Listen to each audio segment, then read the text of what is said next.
See, Survive wasn't starting from a blank page here.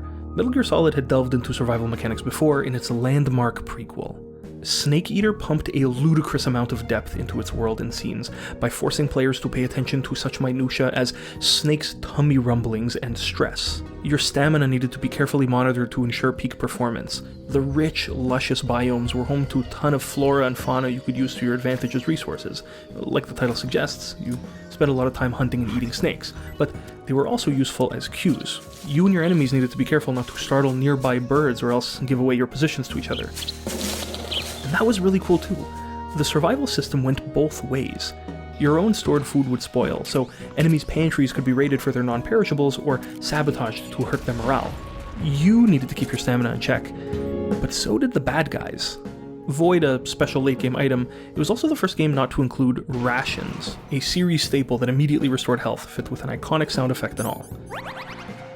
It was ballsy to exclude that shit. No, in Snake Eater, you were forced to tend to your wounds, eat, and rest to regain health. It truly was a game like no other. Sadly, these survival mechanics were never revisited. Future titles began allowing their snakes to perform feats of superhuman strength and agility with little to no cost.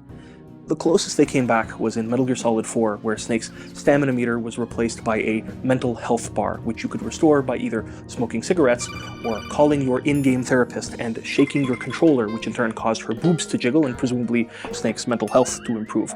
Because, say it with me, and deny it all you want, but you're wrong, Kojima is a huge fucking perv, and you need to stop worshipping him, please.